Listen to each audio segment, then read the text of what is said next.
పచ్చకామెర్లు చిన్న పిల్లలు పుట్టిన పిల్లల్లో చూస్తాం. ఎండలో పెడితే సరిపోతుంది అని అంటారు. అది ఎంత డేంజర్? ఎలా కేర్ తీసుకోవాలి ఇది?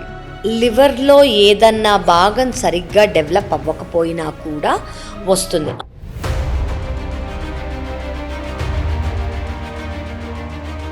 ఒక మిత్ ఉంది. అంటే ఒక తాగే వాళ్ళకి మాత్రమే లివర్ డ్యామేజ్ అవుతుంది, వేరే వాళ్ళకి ఏం కాదు అని మనం చాలా వరకు లైట్ తీసుకుంటాం. ఏ సిచ్యువేషన్స్ అండ్ ఏ డిసీజెస్ మళ్ళీ లివర్ ప్రాబ్లమ్స్ తేయడానికి కారణమవుతాయి? ఎక్కడ కేర్‌ఫుల్‌గా ఉండాలంటే టాటూ చేయించుకునే చోట. మీ ముందు కొత్త నీడిల్ తీస్తున్నారా లేదా?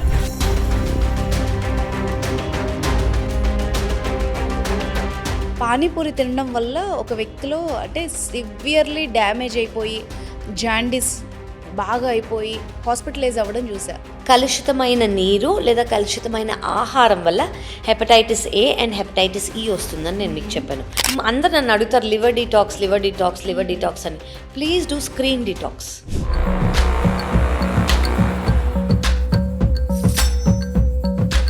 నమస్తే, దిస్ అనుష కుమల్. ఇవాళ మన గెస్ట్ చాలా స్పెషల్ అండి. సో అతి చిన్న వయసులోనే 100+ లివర్ ట్రాన్స్ప్లాంటేషన్స్ చేసిన the finest hepatologist, liver transplant specialist అని చెప్పొచ్చు, డాక్టర్ కావ్య గారు గ్లెనీగర్ గ్లోబల్ హాస్పిటల్ నుంచి ఇవాళ మనకి గెస్ట్గా ఉన్నారు. వారితో మాట్లాడదాం. నమస్తే మ్యామ్. నమస్తే అండి. First thanks for coming. Pleasure is mine. యూజువల్గా లివర్ అనేటప్పటికీ అది రీగ్రోత్ అవుతుంది కరెక్ట్ అండి. అని చెప్పేసి అది ఒక మంచి విషయమైనా దాన్ని లీనియస్గా యూర్ తీసుకుంటారనిపిస్తుంది వెరీ ట్రూ అండి. అంటే అందరికీ ఈ మధ్య అవేర్నెస్ తెలిసిపోయింది. Liver okay, is like a friend to us, regrow అయిపోతుంది, మనం ఏం చేసినా కూడా అవును. పట్టించుకోదు అని. But yes, that is a sad news also. దానివల్ల అడ్వాన్స్డ్ స్టేజ్కి వెళ్ళినా కూడా పట్టించుకోకుండా ఉండి ఇప్పుడు మనం దాన్ని ఎలా హెల్ప్ చేసుకోవాలంటే, రీగ్రో అవుతుంది కాబట్టి మనం ఇమీడియట్గా రెమెడీస్ తీసుకుంటే వెంటనే ఇట్ విల్ బీ ఫైన్ అన్నట్టు అనుకోవాలి. కానివ్వండి, చాలామంది దాన్ని లీనియన్స్గా మీరు చెప్పినట్టు కొంచెం డీలే చేస్తున్నారు, ఇంపార్టెన్స్ ఇవ్వట్లేదు. కానీ పోస్ట్ కోవిడ్ అవేర్నెస్ అనేది పెరిగిపోయింది కాబట్టి yes, people are more aware. ఇప్పుడు ముందు కన్నా ఇప్పుడు చాలా అవేర్ అయ్యారు. సో ఎలాగూ మంచిది మనకు మంచి చేస్తుంది. బట్ ఎక్కడ మనం క్రాస్ చేస్తున్నాము ఆ లైన్ని, దాన్ని ఎక్కడ నెగ్లెక్ట్ చేస్తున్నాం మ్యామ్? సో ఇప్పుడు మనకండి మన లైఫ్ స్టైల్ అనేది ఒకలాగా అయిపోయింది. ముందు మన పెద్దవాళ్ళు, అమ్మమ్మ వాళ్ళు, మన యాన్సిస్టర్స్తో పోల్చుకుంటే ఎవరి పనులు వాళ్ళే ఈజీగా ఖచ్చితంగా చేసుకోవాలి. అండ్ ఫుడ్ అనేది ఆర్గానిక్ ఫుడ్ ఉండేది, ఎక్కడి నుంచి సోర్స్ అయ్యేది, ఎలా వచ్చేది, అది ఎంత ప్యూర్ స్టేట్లో ఉండేది, అదొకటి. ఇప్పుడేంటి, మనకి మన ఫుడ్ ఎక్కడి నుంచి వస్తుందో తెలీదు, అది ఎంత ఆర్గానిక్. ఒకటి ఆర్గానిక్ అంటారు, ఒకటి ఆర్గానిక్ కాదంటారు, ఆర్గానిక్ తర్వాత కొత్తవి ఆర్గానిక్ వచ్చాయి అని అంటారు, అది ఎక్స్పెన్సివ్ అవుతుంది. సో మన సోర్స్ తెలీదు, అది ఎక్కడి నుంచి వచ్చిందో తెలియదు, అది ఎలా అయిందో తెలీదు. సో మనం చేస్తుంది వాళ్ళు చెప్పిన రెసిపీసే కానివ్వండి, అది ఎంతవరకు ప్యూరో, అది ఎంత పోషకం అంటే ఎంత న్యూట్రిషన్ మనకిస్తుందో మనకి తెలీదు. అది ఫస్ట్ థింగ్. సెకండ్ థింగ్ ఏంటంటే, మనం చాలా వెస్టర్నైజ్ అయిపోయాము. సో ఒకప్పుడు లేని జంక్ ఫుడ్ అంతా చాలా ఎక్కువైపోయింది. అవుట్లెట్స్ అనేవి ఒక్కొక్క మీటర్‌కి ఉంటున్నాయి. కొత్త అవుట్లెట్స్. అవి డీప్ ఫ్రైడ్ ఫుడ్స్ కానివ్వండి, ప్రాసెస్డ్ ఫుడ్స్ కానివ్వండి, ప్యాకేజ్డ్ ఫుడ్స్ కానివ్వండి, చాలా ఈజీగా అవైలబుల్ అయిపోతున్నాయి. అది జస్ట్ ఒక టిప్‌లో ఒకళ్ళు 3 నిమిషాలకు డెలివరీ ఇస్తా అంటే ఇంకొకళ్ళు 2 నిమిషాలకి ఇస్తా అంటున్నారు. సో మూవ్‌మెంట్ తక్కువైపోయింది. సెడెంటరీ లైఫ్ స్టైల్ అయిపోయింది. ప్యాకేజ్డ్ ఫుడ్స్ ఎక్కువైపోయాయి. అందులో ఏముంటాయంటే ప్రిజర్వేటివ్స్ ఉంటాయి. సాల్ట్ కంటెంట్ ఎక్కువ ఉంటుంది, అలాంటివి షుగర్స్ ఎక్కువ ఉంటాయి. సో వీటి వల్ల లివర్ అనేది ఒక స్టోర్ హౌస్ లాగా మారిపోయింది, ఫ్యాటీ లివర్ లాగా అయిపోయింది అనమాట. సో మన బాడీలో ఎక్సెస్ ఫ్యాట్ ఉందనుకోండి, అది లివర్లోనే స్టోర్ అవుతుంది. ఆ లివర్లో స్టోర్ అయ్యి over a period of time అది ఈవెన్చువల్గా ఫైబ్రోసిస్, ఈవెన్చువల్గా పర్మనెంట్ లివర్ డ్యామేజ్ సిరోసిస్కి వెళ్తుంది అనమాట. So lifestyle is playing a major role. Okay. ఇంత తెలిసినా కూడా మనకి ఒక మిత్ ఉంది. అంటే ఒక తాగే వాళ్ళకి మాత్రమే లివర్ డ్యామేజ్ అవుతది, వేరే వాళ్ళకి ఏం కాదు అని మనం చాలా వరకు లైట్ తీసుకుంటాం.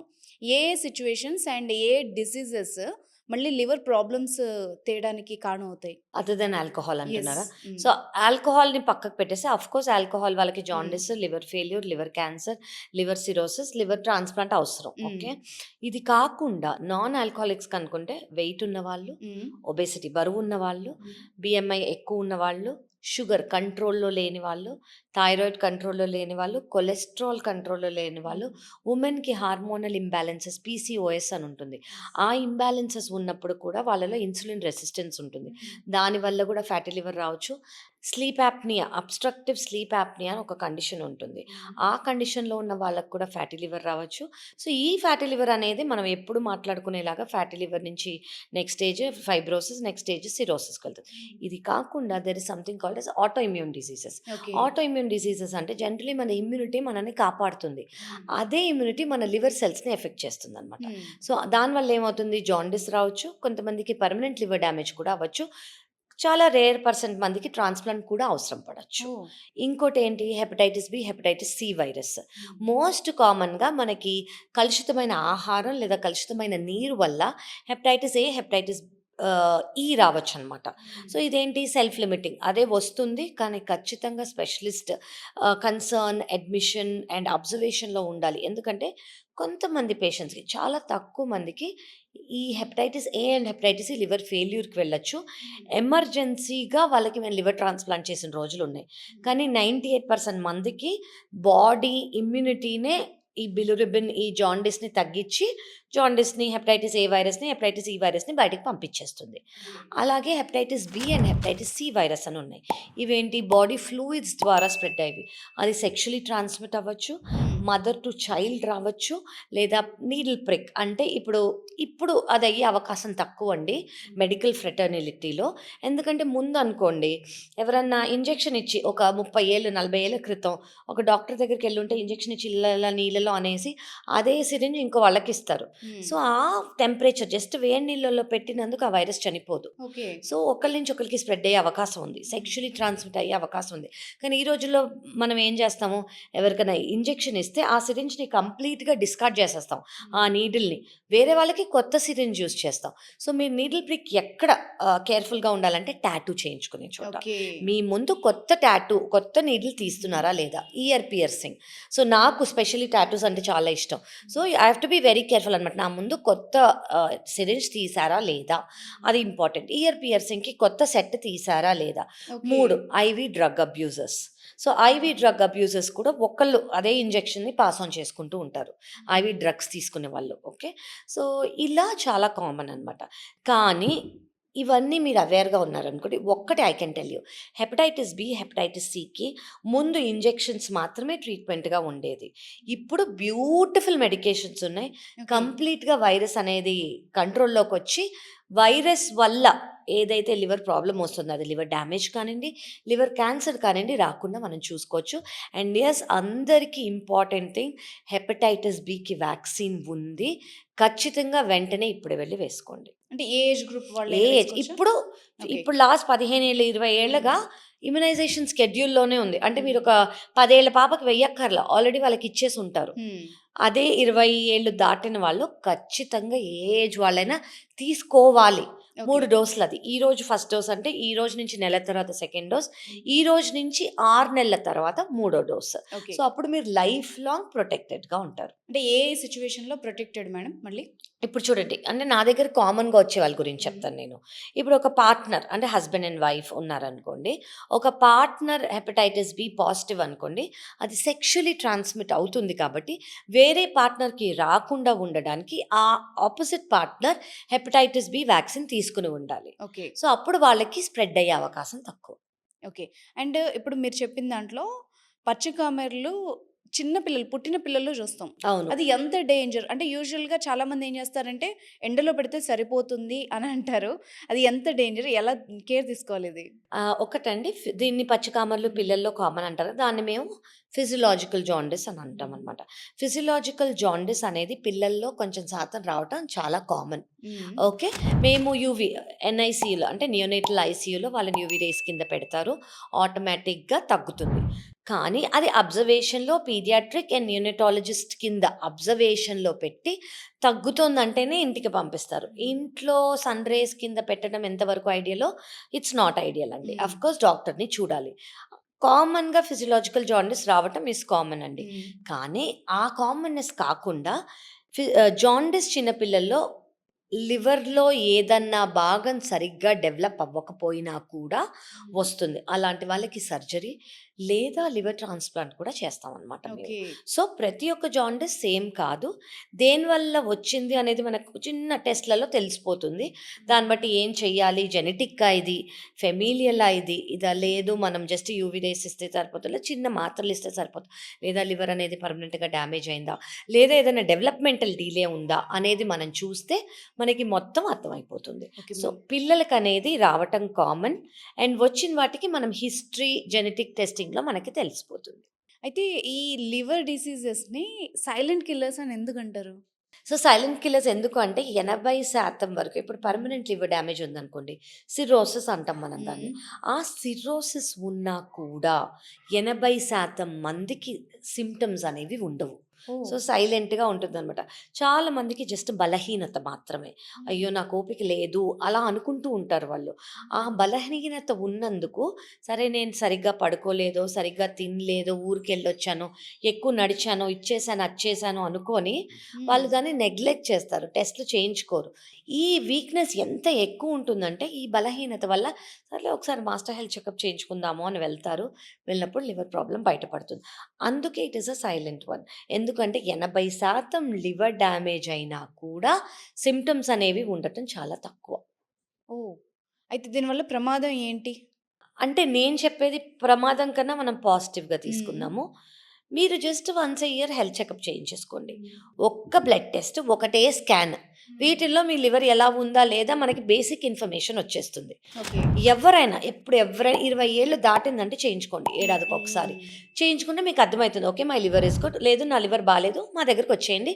ఏం చేయాలి? ఏం చేయొద్దో మేము చెప్తాము. దానికన్నా కూర్చొని నాకు సింప్టమ్స్ లేవు అని అనుకోవటం కన్నా బ్లైండ్‌గా వన్స్ ఎ ఇయర్ మీ హెల్త్ కోసం మీరు ఒక అరపూట కేటాయించుకోండి అంతే. ఈ దట్ ఈస్ మధ్య కాలంలో మ్యామ్ అంటే అవేర్‌నెస్ లేకముందు ఏదన్నా పీకల మీదకొచ్చే వరకు మనకు తెలిసేది గాదు. బట్ ఇప్పుడు మీరు చెప్పినట్టు రెగ్యులర్ చెకప్స్‌లో బయటపడుతున్నాయి. ఇప్పుడున్న యూత్ కానీ, ఈ జనరేషన్ గానీ ఎంతవరకు వాళ్ళ హెల్త్ రిస్క్‌లో ఉంది అంటే ఏం చెప్తారు? సో, ఎంతవరకు రిస్క్ ఉంది? ఇప్పుడు యూత్ గురించంటే అమ్మ, హ్మ్. పాత వాళ్ళకన్నా ఇప్పుడు ఎక్కువ. ఓకే. ఎందుకు అంటే మనకి వెస్టర్నైజ్ అయిపోయాం మనం. హ్మ్. మన డైట్ హ్యాబిట్స్ చేంజ్ అయిపోయాయి. హ్మ్. మన లైఫ్ స్టైల్ హ్యాబిట్స్ చేంజ్ అయిపోయాయి. మన లైఫ్ స్టైల్ చేంజ్ అయిపోయింది. మన జంక్ ఫుడ్ అంటే వెస్టర్న్ ఫుడ్ అనేది చాలా కామన్ అయిపోయింది మనకి. అవన్నీ ప్రాసెస్డ్ ఎంత ప్రాసెస్డ్ ఫుడ్, ప్రిజర్వ్డ్ ఫుడ్ అంటే ప్యాకేజ్డ్ ఫుడ్. అందులో సాల్ట్, షుగర్స్, ప్రిజర్వేటివ్స్ ఇవన్నీ ఎక్కువుంటాయి. సో, ఇవన్నీ మంచిది కాదు. సో, దీనివల్ల రిస్క్ అనేది ఎక్కువ. అదే యూత్ నేను ఇంకో సైడ్ గూడా చూస్తున్నాను. హ్మ్. చాలా అవేర్‌గా గూడా ఉంటున్నారు. హ్మ్. నేను ముందు మా యాన్సెస్టర్స్‌ది ఫాలో అవుతాననో, ఆహారం కానియండి, ఇంట్లోనే ఉండటం కానియండి, ఆల్కహాల్ తీసుకోకపోవటం కానియండి, స్మోకింగ్ చెయ్యకపోవటం కానియండి, ఇది కూడా ఉంది. So, hmm. It's up to you. మీరంటూ ఏది చేయాలో, మీ హెల్త్‌కి ఏది మంచిదో మీరే ఆ కాల్ తీసుకోవాలి. నేను ఇలాంటి ఫుడ్ తినను. ఆఫ్‌కోర్స్ క్రేవింగ్స్ అందరికీ ఉంటాయి. నాకిది తినాలనో, బిర్యానీ అనో, బర్గర్ అనో ఏదో ఒకటి తినాలి. అదే టైం చేసుకోండి. 10 రోజులకో, 20 రోజులకో, 30 రోజులకో ఒకసారి తింటాను. అదే పనిగా రోజుకి ఆర్డర్ చేసేసుకొని టేస్ట్ బావుంటుందని తినేయటం కరెక్ట్ కాదు. సో, మూవ్‌మెంట్, ఫిజికల్ యాక్టివిటీ అనేది ఇంపార్టెంట్. స్ట్రెస్ కంట్రోల్ మెథడ్స్ అనేది ఎక్స్‌ట్రీమ్‌లీ ఇంపార్టెంట్. స్లీప్ అనేది చాలా ఇంపార్టెంట్. హైడ్రేషన్ అనేది ఇంపార్టెంట్. ఈ 4 మనం చేసుకున్నామనుకోండి, డైట్ మనం కంట్రోల్ చేసుకుంటే మోస్ట్ ఆఫ్ ద ఆర్గన్స్ మన మాట వింటాయి. మ్యామ్ స్ట్రెస్ గురించి విన్నప్పుడల్లా అంటే ప్రతి డిసీజ్‌కి స్ట్రెస్‌తో ఎలాంటి కనెక్షన్ ఉంటోంది? అది ఒకసారి చెప్పండి? స్ట్రెస్ అంటే మీకు ఇంకోటి తెలియాల్సిందేంటంటే, మన బాడీలో చాలా హార్మోన్స్ అండ్ ఎంజైమ్స్ స్ట్రెస్ వల్ల రిలీజ్ అవుతాయి. అవి నార్మల్‌గా రిలీజ్ అవ్వవు. హ్మ్. అవి రిలీజ్ అయిందంటే మన బాడీకి డేంజర్ అనుకోండి. ఓకే. అవి రిలీజ్ అయినప్పుడు బాడీ ఇన్‌ఫ్లమేషన్‌లోకెళ్తుంది. అంటే అలర్ట్ స్టేట్‌లోకెళ్తుంది. మనం రిలాక్స్డ్‌గా ఉండాల్సిన మన బాడీ, మన ఆర్గన్స్ అలర్ట్ స్టేట్‌లోకెళ్తుంది. అంటే ఫైటింగ్ స్టేజ్‌లోకెళ్తుంది. అంటే ఉన్న ఎనర్జీ అంతా ఫైటే చేస్తుందనమాట. ఓకే. ఏ ఎనర్జీ మన రిసోర్సెస్‌గా ఉండట్లేదు. మన పనులకి వాడుకోవట్లేదు. ఇప్పుడు మనకి డైజెషన్‌కి కావాలి, మన థింకింగ్‌కి కావాలి, మనం మాట్లాడడానికి కావాలి, మనం నడవడానికి కావాలి, మనం పడుకోవడానికి ఏం చేయాలన్నా మనకు ఎనర్జీ కావాలి. ఈ ఎనర్జీ బాడీ అలర్ట్‌గా ఉంటుంది గాబట్టి, ఆ ఎక్స్‌టర్నల్ సోర్సెస్ మీద ఎఫెక్ట్ చేయడానికి యూజ్ అయిపోతుంది కాబట్టి, మనకి రిసోర్సెస్ కానియండి, న్యూట్రిషన్ కానియండి, ఎనర్జీ కానియండి సరిగ్గా రాదు. రానప్పుడు మన గ్రోత్ కానియండి, మన డెవలప్‌మెంట్ కానియండి, మన ఏదైతే మనకి అవసరమో డే టు డే ఫంక్షనాలిటీకి అవన్నీ సరిగ్గా జరగవు. సరిగ్గా జరగనప్పుడు మనకి డైజెషన్‌లో కొంతమందికి వామిటింగ్స్ అవుతాయి. కొంతమందికి డైజెషన్ కాదు. కొంతమందికి పొట్ట ఫుల్‌గా అనిపిస్తుంది. కొంతమందికి కాన్‌స్టిపేషన్ వస్తుంది. కొంతమంది ఏజింగ్ ఫాస్ట్ అవుతారు. అలా చాలా అంటే ఇంక నేమ్ ఇట్ అనమాట. ప్రతి ఒక్క సింప్టమ్ అనేది వస్తుంది. సో, మన బాడీని దాని పని అది చేసుకోవడానికి మనం దానికి రిలాక్సేషన్ మోడ్ ఇస్తే చాలు. అది ఎలా అంటే sleep adequate, water adequate, stress లేకుండా అండ్ ఈ మధ్య కాలంలో ఫోను నుంచి దూరం ఉండటం. ఎక్స్‌ట్రీమ్‌లీ ఇంపార్టెంట్ అండి. And if you are doing this, you are doing your body a favour. Your body will thank you for doing this అనమాట. సో, ఈ కాస్త మనం చేసుకున్నాం అనుకోండి ఇట్ ఈస్ వెరీ గుడ్. చాలా డిఫికల్ట్ ఈ రోజులలో అలవాటైపోయింది జస్ట్ ఇలా స్క్రోల్ చేసేయటము. జస్ట్ ఒకసారి అందరూ నన్ను అడుగుతారు liver detox, liver detox, liver detox అని. Please do screen detox. Okay. ఒక్కసారి ఒక రోజు పోనీ రోజంతా 24 గంటలు కాదు. 2 గంటలు స్క్రీన్ డీటాక్స్ చేసుకోండి. అదే పెంచుకుంటూ పోండి. మీ లైఫ్‌లో డిఫరెన్స్ మీకే అర్థమైపోతుంది. ఇట్స్ వెరీ ఇంపార్టెంట్ అండి. మ్యామ్ ఒక ఇంపార్టెంట్ క్వశ్చన్. అందరికీ ఇష్టం పానీపూరి. బట్ నేను ఒక 15 ఇయర్స్ బ్యాకే పానీపూరి తినడం వల్ల ఒక వ్యక్తిలో అంటే సివియర్‌లీ డ్యామేజ్ అయిపోయి ఆహ్, జాండీస్ బాగా అయిపోయి హాస్పిటలైజ్ అవ్వడం చూసా. అవునమ్మా. Very common. పానీపూరి అంటే ఏంటి? లోకల్ వెండర్ బయట హ్మ్. ఉన్న స్ట్రీట్ వెండర్ వాటర్‌తో మనకిస్తారు. సో, హ్మ్. ఆ వాటర్ సోర్స్ ఏంటి? సో, నేను మీకు ఇందాక చెప్పినట్టు కలుషితమైన నీరు లేదా కలుషితమైన ఆహారం వల్ల హెపటైటిస్ ఏ అండ్ హెపటైటిస్ ఈ వస్తుందని నేను మీకు హ్మ్. చెప్పాను. వీటిల్లో చాలా రేర్ మందికి liver failure, acute liver failure రావచ్చు అని చెప్పాను. ఓహ్! అదే కండిషన్ మీరు చెప్పింది. ఓకే. సో, ఈ వాటర్ కంటామినేట్ అయ్యి ఉంటుంది హెపటైటిస్ ఏ లేదా హెపటైటిస్ ఈతో.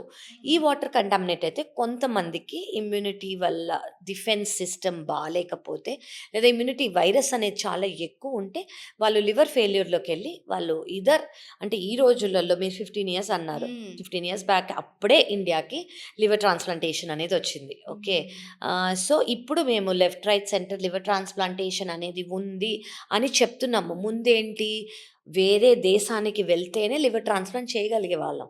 ఇప్పుడు మన దేశంలోనే one of the best doctors ఉన్నారు. లివర్ ట్రాన్స్‌ప్లాంట్ అంటే కొత్త లైఫ్. సో, ఆ లైఫ్ మీకు అంటే ఇప్పుడు for example hepatitis A, hepatitis ఈ వల్ల లివర్ ఫెయిల్యూర్ అయిందంటే ఇమ్మీడియేట్‌గా లివర్ ట్రాన్స్‌ప్లాంట్ చేస్తే they will be normal. Probably ఆ రోజుల్లో అది ఇండియాలో లేదు కాబట్టి మేబీ ఆ మనిషి బ్రతకలేదేమో. హ్మ్. అది. సో, ఒక రకంగా బయట food especially yes. Panipuri yes. తినే యెస్. వాళ్ళకి ఇదొక అందుకే ఇప్పుడు కాషన్. మీరు సోర్సెస్ హ్మ్. చూసుకోవాలి. గ్లవ్ వేసుకున్నారా లేదా? ఆ! ఆ వాటర్ బిస్లరీ వాటరా కాదా? హ్మ్. అని అడిగి మీరు ఖచ్చితంగా తీసుకోవాలి. ఓహ్! అదైతే డౌటే. ఆ! మనకున్న అదే.